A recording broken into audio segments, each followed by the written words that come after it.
End of the Hallway, a short story mystery suspense by Vietnamese author Alain Bảo. Tuấn and Thanh have always been the closest of friends, from their days as toddlers playing in the rain on the streets in Vietnam to their current residence as students on the east coast of the United States. The families of both Tuấn and Thanh, who hail from the educated and high-ranking military stock of South Vietnam, had immigrated to the United States in the early 1990s under the U.S.-sponsored humanitarian organization Orderly Departure Programs for Families of Military Officials. With boundless opportunities in this new land of freedom, both young men became exemplary students at a well-known university in a New England town where both of their families now resided. It was during the summer before the start of their senior year of undergraduate studies that the sociable Tuấn tried to coax his quiet friend into taking a trip to Las Vegas. Tuấn insisted that they deserved a reward for years of having their noses stuck in books with constant studying. It would also be an opportunity for them to visit the land of fantasy which they had only ever experienced through television and movies. Tuấn was tall, handsome, and athletically built. He was an outgoing young man who was well-spoken and had a natural talent for charming the ladies. His friend Thanh, on the other hand, though always a top student in all his classes, from high school to college, was shy and timid, burdened by a short stature and thick glasses. Despite the best efforts of family members and his best friend Tuấn to introduce Thanh to eligible young ladies, the young man had not had any success in that aspect of his life. It was with such a thought that Tuấn decided, during the flight from their quiet and humble East Coast town to the entertainment capital of the world, that he and Thanh would have the time of their lives on this trip, no limits and no restrictions, so that his friend Thanh could finally be introduced to the pleasures of female company. Tuấn had reserved a 2-bedroom suite complete with living room, minibar, and balcony for enjoying the views of the city. Always thorough, the young man had also mapped out the nightlife hotspots where he and his best friend would go to sow their wild oats.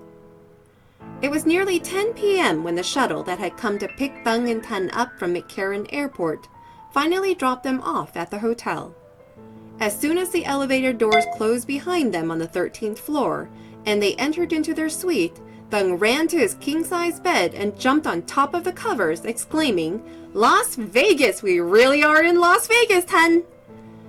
Not being one for displays of excitement, Thanh slowly walked to the window, pulled aside the curtain, and was greeted by millions of sparkling colored lights adorning the various architectural and design elements of the casinos lining the Las Vegas Strip. He turned to Tuấn and said, "Hey, let's go get something to eat." "Finding something to eat will be easy. Going out and partying it up is when this night is going to get real," Tuấn responded as he hastily threw his luggage into the closet. Soon after, Tuấn and Thanh found themselves on the casino floor, walking past hundreds of slot machines, surrounded by the noise of gamblers laughing and yelling to the tune of their changes in fortune. The alluring call of cocktail waitresses dressed in the skimpiest of outfits further aroused the curiosity of the two hot-blooded young men. Tuấn and Thanh quickly polished off 2 plates of steak and eggs at the 24-hour coffee shop as their attention was captured by the busy nearby blackjack table. As soon as they exited the restaurant, Tuấn turned to his friend and said, "Double or bust, man. We're not going to have this chance again once we go back to school and bury our heads in those books for exams and graduation."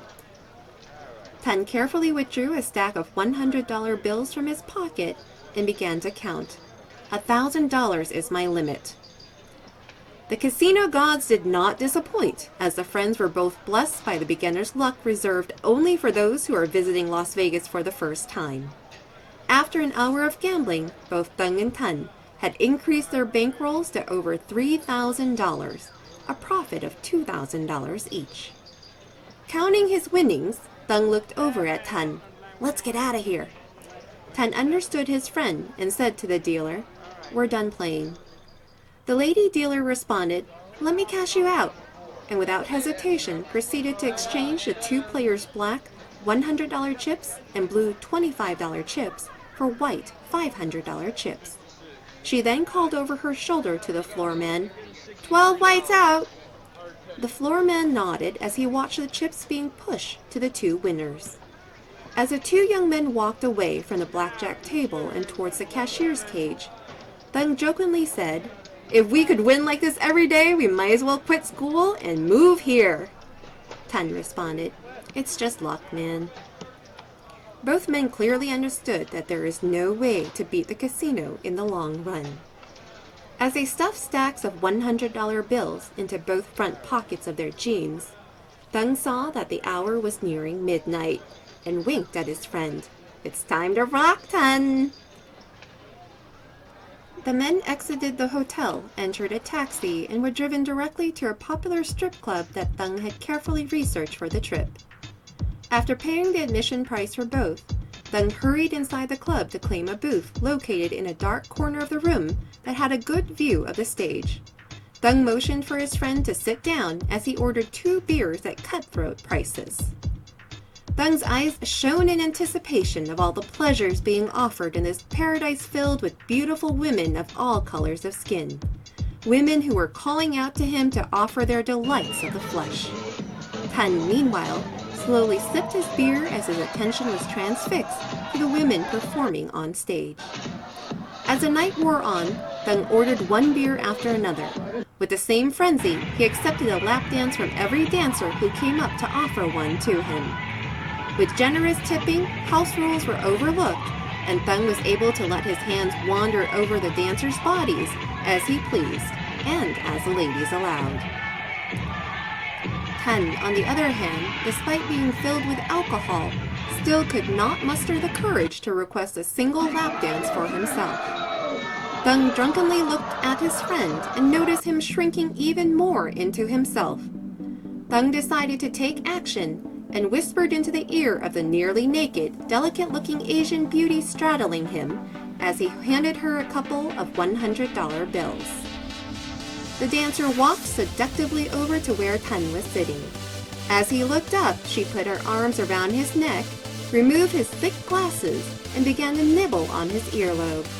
After a few whispers, the young lady led a trembling Tan towards one of the VIP rooms in the club.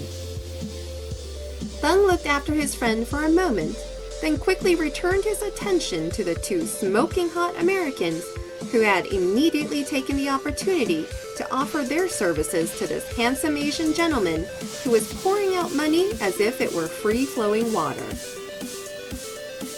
About half an hour later, Tan headed back towards the table, his hand resting on the delicious bottom of the Asian beauty who had led him away earlier. He handed her another $100 bill before rejoining his friend. Tan looked more relaxed now, as if that half hour had turned him into a man. In the wee hours of the next morning, Thung and Tan finally stumbled drunkenly out of the strip club. The roads were now nearly vacant of vehicles, and the pale yellow street lamps cast long dark shadows of the 2 intoxicated figures staggering towards the main road. Losing their direction, the 2 drunkards stumbled into an alleyway of dirt and concrete. Broken down houses and buildings lined both sides of the streets. One could no doubt imagine the drug addicts, alcoholics, prostitutes, pimps, and various criminals who would be residing in such an area. It was in the midst of this slum that a young woman appeared, wearing a short, tight dress with a zipper all the way down the front. As Tan passed, she pressed her body against his and pulled suggestively at her zipper. "My apartment is just 2 minutes from here." She pulled on his arm as she pointed towards an even darker alley. Tan was only able to see shadows of doorways where slivers of moonlight had been able to slip through. Thung was sitting down on the sidewalk and fumbling with his phone to call for a taxi. Hearing this exchange, he called to his friend, "It's okay, Tan. I'll wait for you right in front of her apartment." Tan followed the girl into the dark alley, with Thung hurrying behind them. The girl eventually led Tan into a building at the end of the row, next to what seemed like a junkyard of abandoned cars. Thung sat down on the sidewalk in front of the apartment door and called after his friend, "Make it quick! The taxi will probably be here soon." Thung then leaned his head against a door frame. Thung woke with a start and looked at his watch. It was nearly 3 a.m. and the cold, damp weather was making him shiver. He had fallen asleep at some time during the wait for his friend, overtaken by a mixture of alcohol and headache. He had drifted in and out of a fitful sleep and was now awake and alert, thinking, "Tan has been in there for more than an hour now. What in the world is he doing?" Thung pounded on the door and yelled, "Tan, are you still in there? You've had enough, man!" There was no answer, only the whistling sound of the wind and slivers of moonlight casting dark shadows all around. Thung could feel a wave of chills run down his spine. The cold desert night intensified the fear and worry that was building inside of him. Thung turned on the flashlight of his iPhone and shined it at the apartment door. Using all his strength, he threw his weight against the door several times until it flew open. Thung stood in shock as he looked into the abandoned room that had no walls on the far sides of the room. From the door, looking across the empty space of the room, he could see straight out to the yard filled with piles of abandoned cars, junk, and overgrown trees and bushes. Thung turned pale and futilely called out for his friend, "Tan! Tan! Where are you?" There was no answer but for the howling wind, the sound of metal clanking from the piles of old cars, and the rustling of leaves from the neglected trees and shrubs. Thung could feel himself crumbling in fear. Before he fell completely apart, Thung had the presence of mind to call 911. The sounds of sirens, strobing light from the top of police cars, and the frantic voices of emergency responders brought Thung back to his senses. As he looked around, Thung recognized that he was being carried on a stretcher, surrounded by police and paramedics. The police officer who was obtaining the incident report from Thung asked, "What were you guys doing in this abandoned neighborhood?" All Thung could do was tell the officer of all the events that had happened that night, starting from the strip club to the girl they had met in the alley. The police officer wrinkled his forehead as he responded, "This neighborhood has been abandoned for the last 10 years. The previous owner couldn't afford to build, went into bankruptcy, and finally committed suicide when he lost it all at the casino tables. The only things that remain here are rocks, dirt, and building materials. The Las Vegas City Council has the area fenced, and we're preparing to clean it up along with the rest of downtown." Thung weakly protested, "But just a while ago, my friend and I were clearly standing in front of that apartment door." The officer thoughtfully responded, "I'm sorry to say, but you are probably too drunk to think clearly. There's absolutely nobody else here." Thung suddenly remembered a detail. Like all tech-savvy persons of the modern world, his friend Tan was never without his cell phone. Thung gave his friend's phone number to the officer with the hope that even if Tan did not answer his phone, the police would at least be able to track its whereabouts. Thung's hopes were dashed, however, when the police called him at the hotel the next day to report that they could not locate Tan's phone. More than likely, the battery had died or the phone had been destroyed. A few months later, the atmosphere of loss and mourning still hung over both the households of the once best friends. Tan's family had not spared any expense in the search for their son and in making sure that every media outlet aired his story. The loss of a university student from the small, quiet town had a great impact on the close-knit community. Thung fell into a depression and, aside from classes, stayed home for most of his last semester of school. Thung could not help but hold his head in his hands as he suffered from the pain of intense guilt for having put his best friend's life in harm's way in exchange for a few hours of pleasure. Thung had become too thin for his clothes now, and once in a while he could be seen walking listlessly through the hallways of the university, in places where he and Tan would normally sit, talk, and study for hours. Late one night, Thung sat and stared out of his bedroom window into the forest beyond the backyard of his parents' house. The sounds of the television could no longer be heard from downstairs. His father had the nightly habit of lying on the couch as he read the paper and watched television. So his parents had probably already gone to bed. Thung was starting to nod off himself when he heard a sound like a scratch on a window, coming from the outside. Thung rubbed his eyes and thought he saw a face outside his window that looked like that of his friend Tun. Thung focused and looked closer, and yes, indeed, it was Tun. But his hair was dripping wet with blood. The left side of his face had been smashed in and seemed to be completely missing the left eye. Thung fell out of his chair and screamed, "Tun, is that you?" There was movement from Tun's head outside the window. His left eye dangled from its socket as his face expressed immense sadness. Thung's body stiffened as he convulsed uncontrollably and fell to the ground with a thud. "Thung, wake up, son. Did you have a nightmare?" Thung, drenched in sweat, opened his eyes and looked at his parents. Thung realized that he had just experienced a very vivid dream.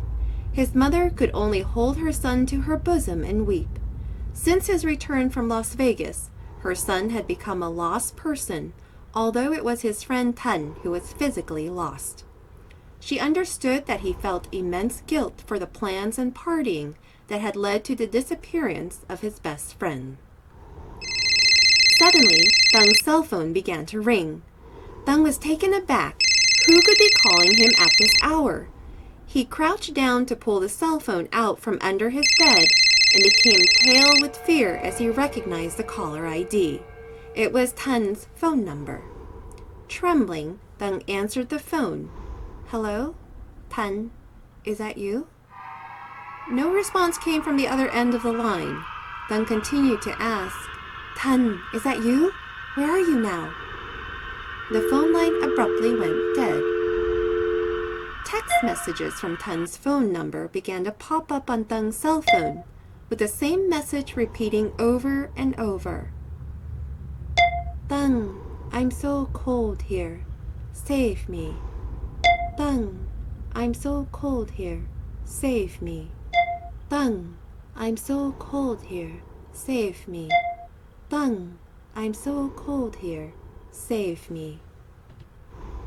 Thung's parents, who had been witnessing the entire event, stood in shock. His father began to shiver with fear. "Tun is still alive? Call the police, Mother." The next morning, based on the phone call and text messages received on Thung's cell phone, the police were able to locate the body of Tun at the bottom of a lake in southern Nevada. Half of his face had been eaten, and his left eye was completely missing. The police found Tun's waterlogged and no longer usable phone in the back pocket of his jeans. Tun's funeral was attended by the entire town. Each student from his class at the university dropped a flower onto his grave. His best friend Thung wore a black suit that hung loosely from his thin frame. As Tun's coffin was lowered into the ground, Thung stood next to his friend's grave and said, "It was my fault. I never should have talked you into going to Las Vegas." Thung put his hand in his pocket and pulled out a remaining $100 black chip. With a spark from his lighter, Thung set the chip on fire and threw it into his friend's grave. End of the Hallway by Alain Bảo. This has been a recording by LPBP Productions. All rights reserved. 2019. Thank you for listening.